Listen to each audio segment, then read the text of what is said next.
Today, we are diving into something truly special, a global sensation that's an icon of Taiwanese cuisine, mango shaved ice. It's sweet, it's unbelievably refreshing, and, as you're about to find out, it has a pretty wild secret.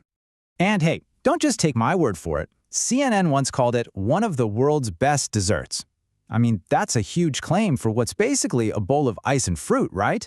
So, what's the real story here? Well, to really get it, you have to picture a summer in Taiwan. We're talking hot, humid, the kind of heat that just sticks to you.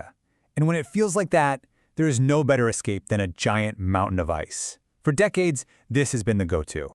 Now, traditional shaved ice might have things like red adzuki beans or taro balls, which are great. But the modern classic? It's on a whole other level.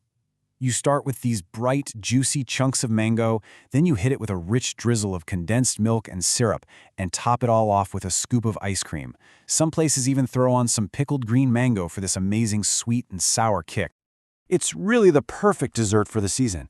It's become a must-try experience. You'll see locals and tourists lining up around the block for it, especially when mangoes are at their absolute peak in the summer. And that popularity didn't just stay local. Oh no! This treat went from being a beloved summer staple to a genuine global phenomenon, with a reputation that traveled way beyond Taiwan. And that international recognition, it was a game changer. Getting a shout out from a major news outlet like CNN completely transformed it. It went from being just a delicious dessert to a bucket list food item for travelers all over the world. But here's where the story gets a little bit complicated. It turns out there might be a case of mistaken identity when we talk about that world-famous dessert.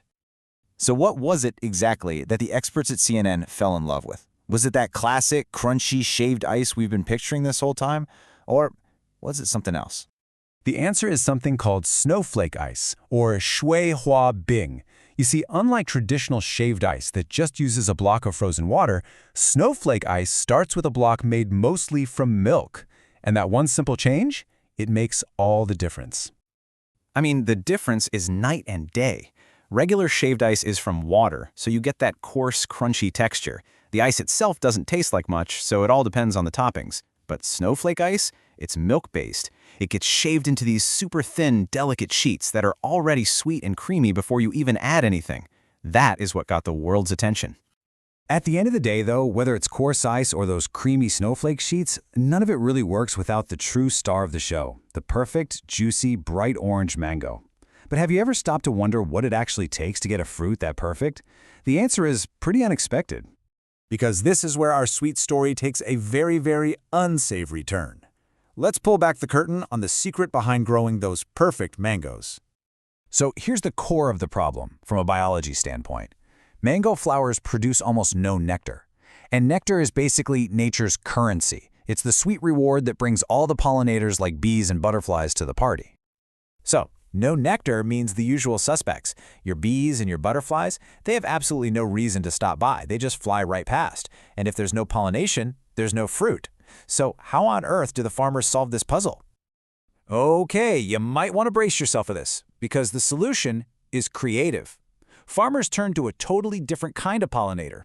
They use bait made from really smelly stuff. We're talking rotten fish, poultry innards, that kind of thing.